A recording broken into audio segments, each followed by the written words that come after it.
Hello, good morning students. My name is Rohit Penuli and I am from ICT Virtual Class Dehradun. कैसे हैं आप सभी? मेरे ख्याल से बहुत अच्छे होंगे, फिट होंगे, फाइन होंगे। बच्चों हम क्लास 12th केमिस्ट्री कर रहे हैं जिसमें कि हमारा चैप्टर नंबर सेकंड सॉल्यूशन यानी विलेन हमने स्टार्ट किया हुआ है।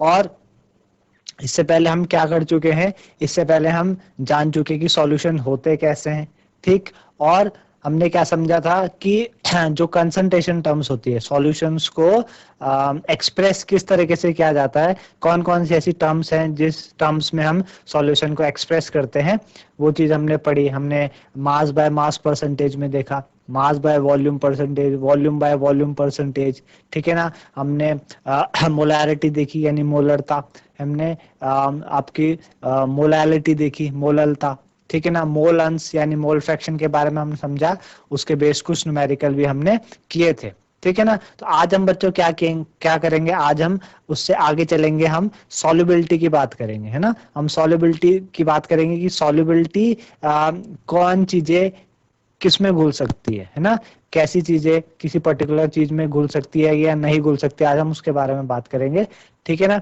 तो चलते हैं बच्चों स्मार्ट बोर्ड की तरफ और उसको और अच्छे से करने की कोशिश करेंगे।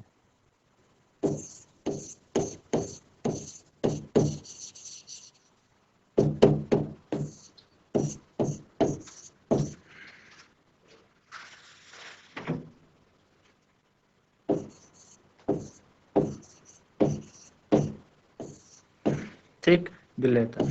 तो सॉल्युबिलिटी के बारे में आप प्रीवियस क्लास में पढ़ चुके, 9th में भी आपने देखा था सॉल्युबिलिटी होती क्या है ना। सॉल्युबिलिटी का क्या मतलब है, कोई चीज किसी चीज में घुल जाए वो उसकी सॉल्युबिलिटी किसी सर्टेन टेम्परेचर में, है ना, सर्टेन टेम्परेचर में कितनी अमाउंट ऑफ सॉल्यूट किसी चीज में डिजोल्व हो जाए वो उसकी क्या कहलाती है, विलेयता कहलाती है, सॉल्युबिलिटी कहलाती है, ठीक है ना। सर्टेन अमाउंट में किसी अव्यय की विलेयता एक निश्चित ताप पर विलायक की निश्चित मात्रा में घुली हुई उस पदार्थ की अधिकतम मात्रा बताती है, ये क्या आपकी विलेयता है। तो यहाँ विलेय एवं विलायक की जो प्रकृति है तथा ताप और दाब उस पर निर्भर करती है। हमने क्या बात की भाई, कोई भी अव्यय है उसकी विलेयता क्या, एक निश्चित ताप पर, है ना, एक निश्चित ताप पर, यानी निश्चित ताप ये बात करें हम यानी fix temperature,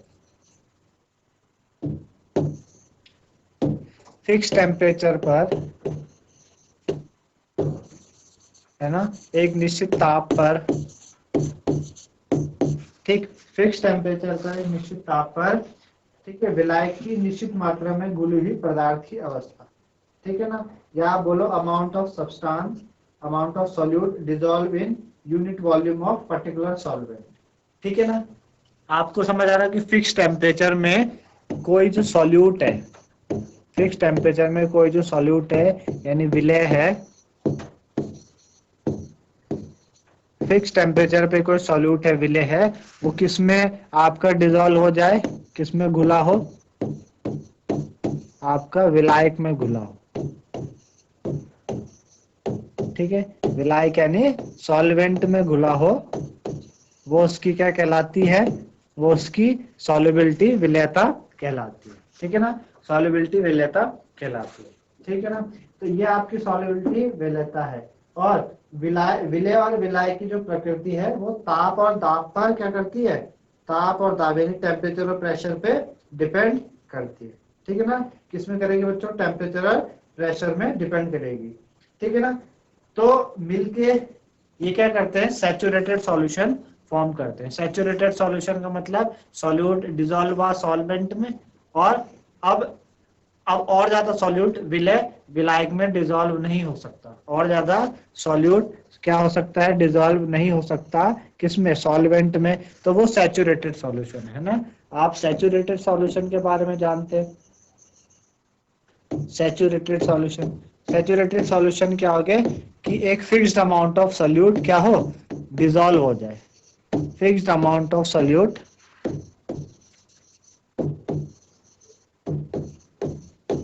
fixed amount of solute क्या हो, डिसॉल्व हो किसी सॉल्वेंट में, डिसॉल्व हो किसी सॉल्वेंट में,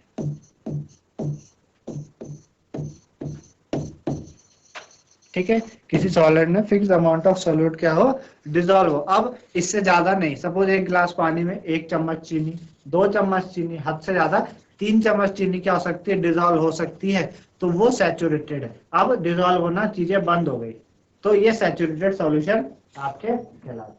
ठीक है ना, तो ये बच्चों क्या है, सैचुरेटेड सॉल्यूशन कहलाते हैं। अब जो सॉल्युबिलिटी है, सॉल्युबिलिटी को हम किस जो सॉल्युबिलिटी यूनिट है ना, सॉल्युबिलिटी की यूनिट है, जो मात्रक है सॉल्युबिलिटी का, वो क्या है, जो यूनिट है सॉल्युबिलिटी की, भाई सॉल्युबिलिटी को हम कैसे दिखाते हैं, तो ग्राम पर लीटर में, है ना, ग्राम पर लीटर में दिखा सकते हैं, या फिर इसको मोल पर लीटर में दिखा सकते हैं। भाई कितने ग्राम कितने वॉल किसी लीटर में क्या है आपका डिजोल्व है, या कितने नंबर ऑफ मोल किसी लीटर में डिजोल्व है, तो इससे हम दिखा सकते हैं। ठीक है ना, इससे आप ये चीज बता सकते हैं। आई बात समझ में। अब आगे क्या है बच्चों आपके पास, अगली जो चीज है वो है कि जो ठोस होते हैं, ठोसों की द्रव्य में विलेयता, ठोसों की द्रव्य में विलेयता, यानी जो आपके ठोस है, यानी जो सॉलिड्स है, वो लिक्विड में कैसे डिजोल्व होते हैं। ठीक है ना, अगला क्या बच्चों, हमारी ठोसों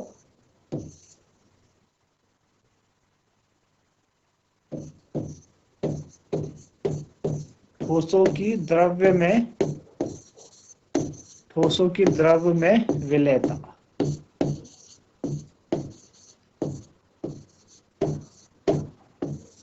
ठोसों की द्रव में विलेयता, यानी जो आपके सॉलिड्स होते हैं वो लिक्विड में कैसे डिसॉल्व होते हैं, है ना, इसकी बात करेंगे। जो ठोस है वो द्रव्य में कैसे विलय होते हैं, कैसे सॉलिड लिक्विड में आपके डिसॉल्व होते हैं।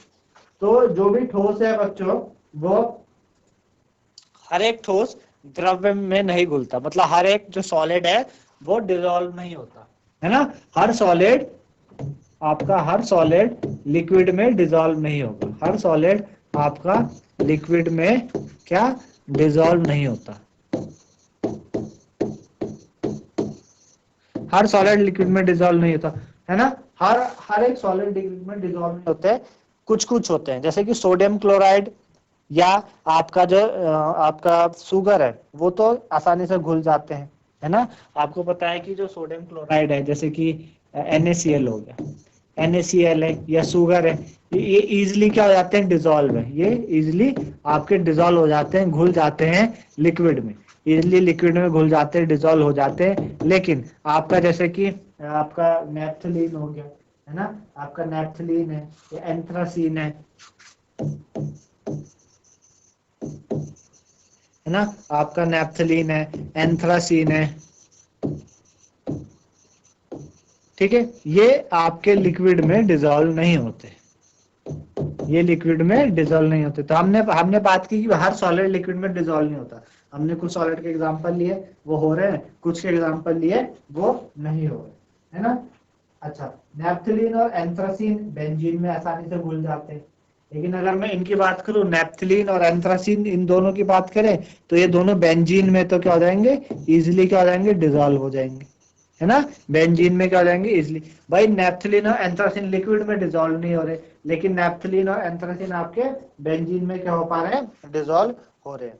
ठीक है ना, और सोडियम क्लोराइड और जो शुगर है वो आपका बेंजीन में नहीं घुलता।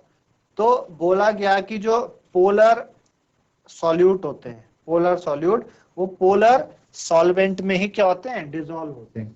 क्या बात आई सामने कि जो पोलर ध्रुवीय पोलर सॉल्यूट होंगे, जो ध्रुवीय विलय होंगे, वो आपके पोलर सॉल्वेंट में ही क्या होंगे, डिसॉल्व होंगे, पोलर विलायक में ही क्या होंगे, डिसॉल्व होंगे, पोलर सॉल्यूट पोलर सॉल्वेंट में ही डिसॉल्व होंगे आपके।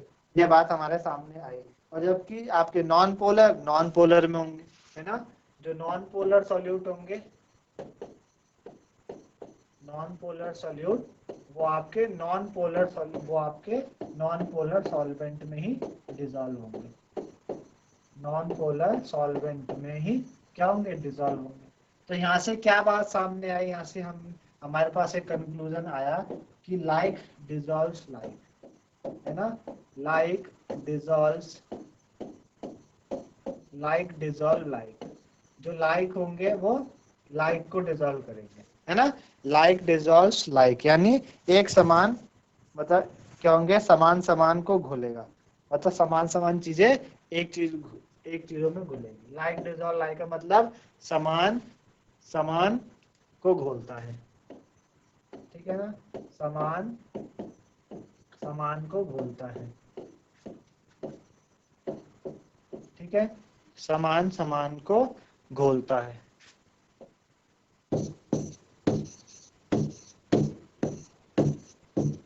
ठीक है ना, ये बात सामने आई कि लाइक डिजोल्व लाइक समान समान को घोलता है, ठीक है ना। चलिए, और ये भी पता आपको, विलय और विलायक जब मिलते हैं तो क्या होता है, विलय और विलायक मिलके आपका क्या होता है, विलयन विलयन बनता है, ठीक है ना। विलय और विलायक मिलके ही विलयन आपके सामने बनता है। ठीक, तो क्या क्या बातें हैं, कौन कौन से जो फैक्टर हैं, क्या बातें हैं, कौन कौन से फैक्टर हैं जो सॉल्युबिलिटी को क्या करते हैं, डिपेंड करते हैं। तो पहला तो जैसे मैंने आपको बता दिया, नेचर ऑफ सॉल्यूट और सॉल्वेंट।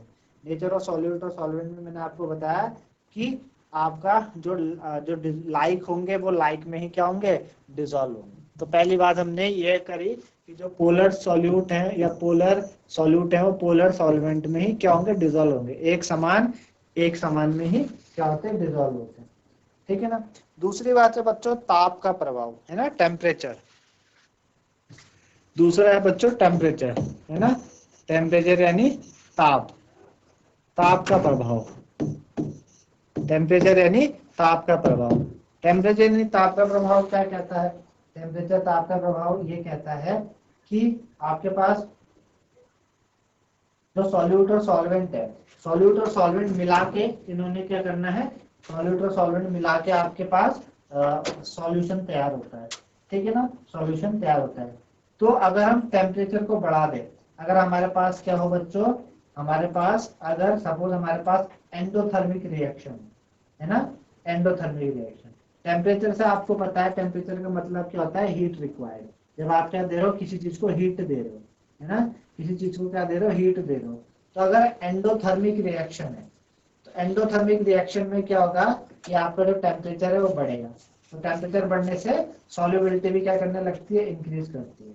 तो ठोसों की द्रव्य विलेयता का ताप परिवर्तन का क्या है, एक महत्वपूर्ण प्रभाव पड़ता है, क्या होता है, एक महत्वपूर्ण प्रभाव पड़ता है ना। तो भाई सॉल्यूट और सॉल्वेंट जब मिलते हैं तो सॉल्यूशन बनाते हैं, उसके द्वारा प्रदर्शित हम ये कह सकते हैं कि भाई गतिक साम्य होने के कारण इसे ली ली चैटल प्रिंसिपल द्वारा हमें पालन करना चाहिए।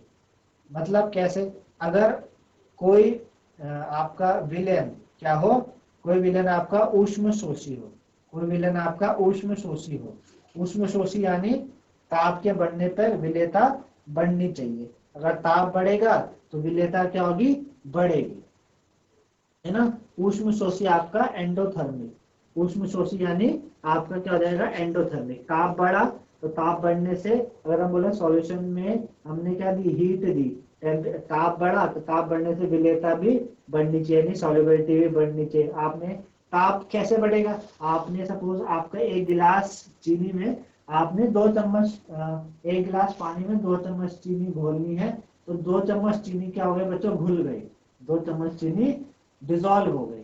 अब और नहीं घुल रही है, लेकिन मैंने नीचे से उसको हीट कर दिया, तो जैसे मैं नीचे से हीट करूंगा तो हीट करने से क्या होगा कि आप और चम्मच चीनी डाल के देखिए तो घुलने लगेगी। तो होगा क्या कि आपका जो उष्ण शोषी होंगे, एंडोथर्मिक होगा, उसमें टेम्परेचर बढ़ने से सॉल्युबिलिटी भी बढ़ेगी। यदि आपका ऊष्माशेपी है, ऊष्माशेपी यानी जो आपका जो टेम्परेचर क्या हो, कम हो जाएगा उसमें, तो उससे विलेयता कम होनी चाहिए, ठीक है ना। तो दो बातें टेम्परेचर में सामने आएंगी, क्या, अगर आपका क्या हो, आपका एंडोथर्मिक रिएक्शन हो, क्या हो, एंडोथर्मिक एंडोथर्मिक रिएक्शन हो, एंडोथर्मिक, एंडोथर्मिक का मतलब हो गया आपके पास ऊष्म शोषी,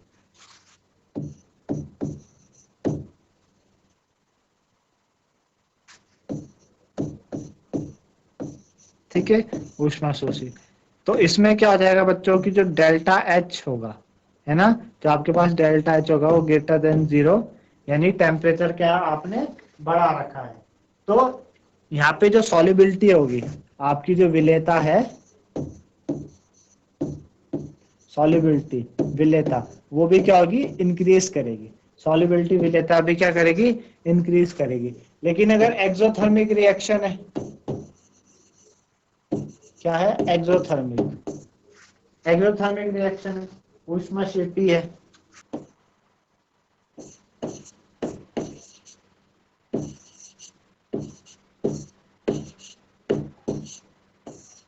है ना, ऊष्मक्षेपी है, शेपी है।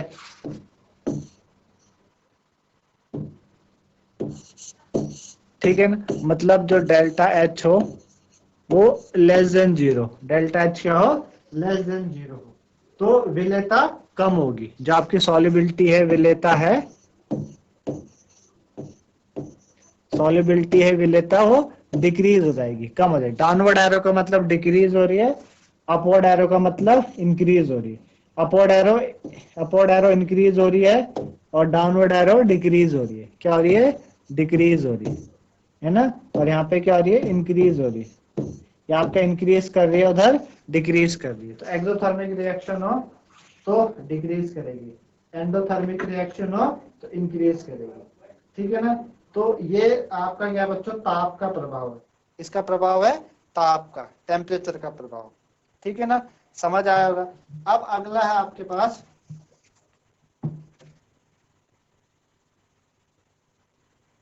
ठीक है, दाब का प्रभाव। किसका, दाब, दाब का प्रभाव।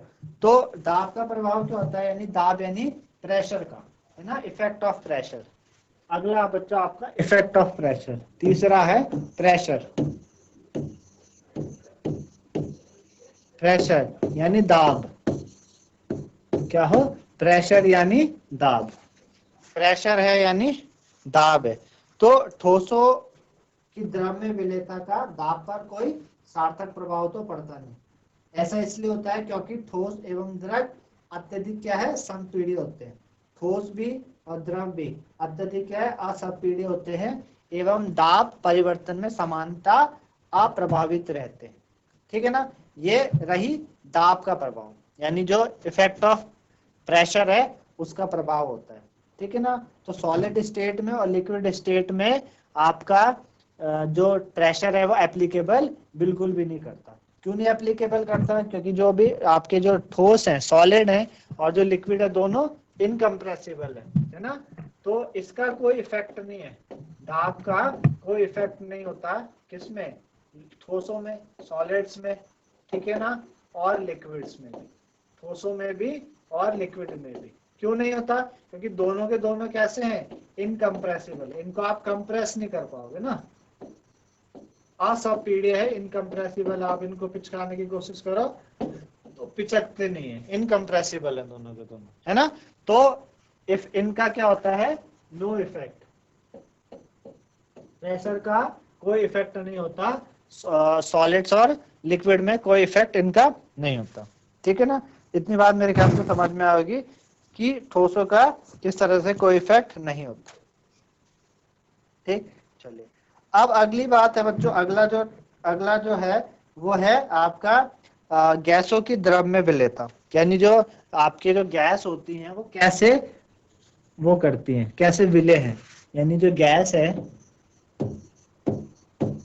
कैसे लिक्विड में, गैस और लिक्विड की बात कर रहे हैं, है ना। हम बात कर रहे हैं गैसों की द्रव में विलेयता।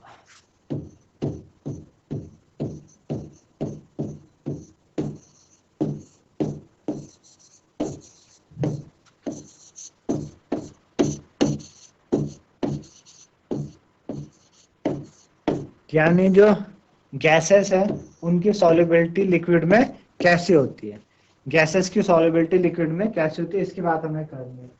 तो बहुत सारी जो गैसेस हैं वो क्या होती है, इजीली वाटर में डिजोल्व हो जाती है। बहुत सारी गैसेस इजीली वाटर में डिजोल्व है, जैसे कि आप देखते हैं कि ऑक्सीजन जल में क्या है, अधिक मात्रा में घुली रहती है ना। ऑक्सीजन की ये जो घुली मात्रा है, यही जो आपके जो एक्वेटिक एनिमल्स है, जो जल में रहने वाले जीव है, उनको क्या रखती है, जीवित रखती है। दूसरी ओर जो हाइड्रोजन क्लोराइड गैस है HCl है, वो भी जल में क्या है, अत्यधिक घुलनशील है। HCl गैस भी लिक्विड में, सॉरी वाटर में इजीली डिजोल्व हो जाती है। तो जो गैसों की द्रव्य विलेयता है वो ताप और दाब द्वारा बहुत अत्यधिक प्रभावित होती है।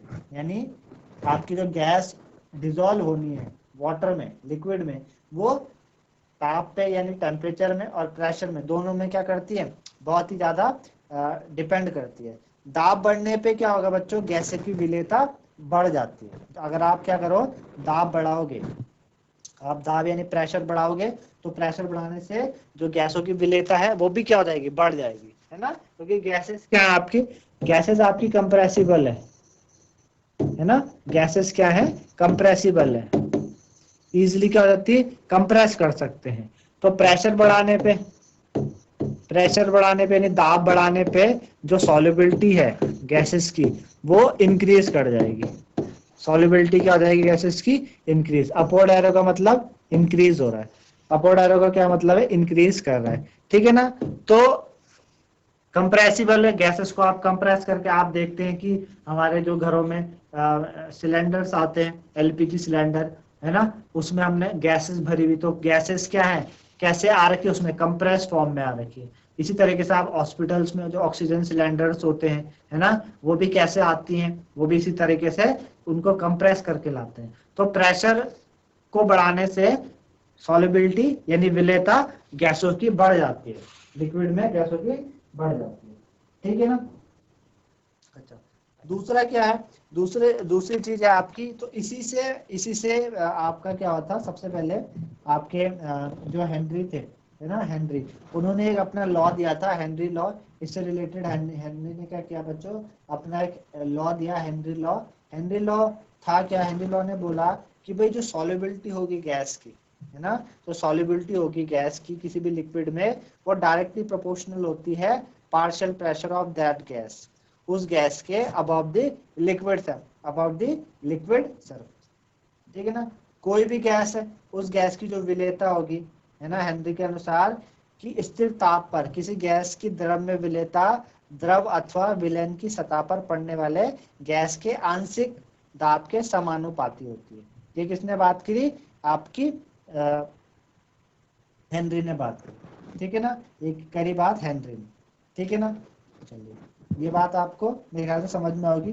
तो यहाँ पे हम इस तरीके से क्या कर सकते हैं, हेनरी लॉ को डिस्क्राइब कर सकते हैं, ठीक है ना। तो हेनरी लॉ ने बोला कि जो सॉल्युबिलिटी होगी गैस की, वो आपकी लिक्विड में इस तरीके से क्या करती है, डिपेंड करने लगती है ना। अब आपके सपोज आपके पास क्या है, जैसे आप देखते हैं कि ऑक्सीजन गैस है ना, ऑक्सीजन गैस क्या इजिली आपकी क्या हो रही है, डिजोल्व हो पा रही है किसमें, लिक्विड में, है ना, इजिली लिक्विड में डिजोल्व हो पा रही है, ठीक है ना। इसी तरीके से मैंने बताया आपको HCl गैस की जो सॉल्युबिलिटी है वो भी किस पे डिपेंड करती है, वो भी आपके लिक्विड पे ही डिपेंड कर रही है, ठीक है ना, लिक्विड पे ही वो भी क्या कर रही है, डिपेंड कर रही है,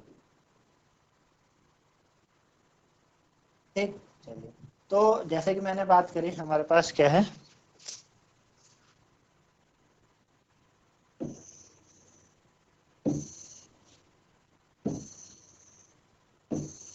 इस तरीके से हमारे पास ये है, ठीक है ना। यहाँ पे मैंने एक पिस्टन लगा दिया, ये मेरे पास एक पिस्टन है W1, ठीक है, और यहाँ पे मैंने क्या 3 पिस्टन लगा दिए,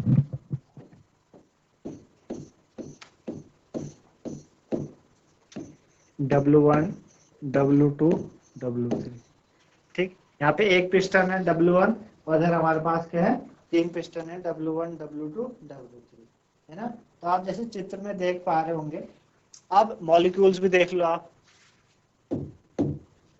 ये जो डॉट डॉट वाले मॉलिक्यूल्स हैं,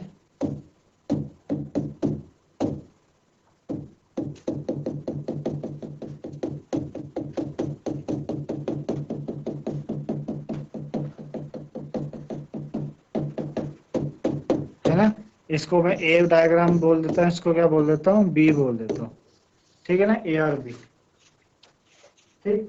चलिए, तो आप देख पा रहे हो कि ए में मॉलिक्यूल्स थोड़े क्या क्या दूर दूर है, बी में क्या मॉलिक्यूल्स काफी नजदीक है, तो चित्र जो का वाला उसमें गैस के जो विलयन की एक निकाय का जो प्रेशर है वो P है और ताप के T पे हमने ये देखा कि उसका निचला भाग विलयन है और ऊपरी भाग क्या है, गैस से वाला है। निचला विलयन है, ऊपरी भाग क्या है बच्चों, गैस वाला है ना। ये है ठीक। तो हमने माना कि भाई निकाय गतिक साम्य अवस्था में है, ठीक है ना, अर्थात इस परिस्थिति में गैसीय कणों के विलयन में जाने व उसमें से निकलने की गति समान है। अब इसमें भी दो तरीके से आपका बना है।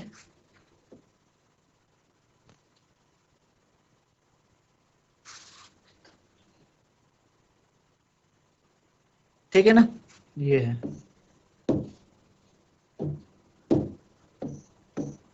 एक, इसको ब्लू से कर देते हैं, है ना, और इसको पिंक से।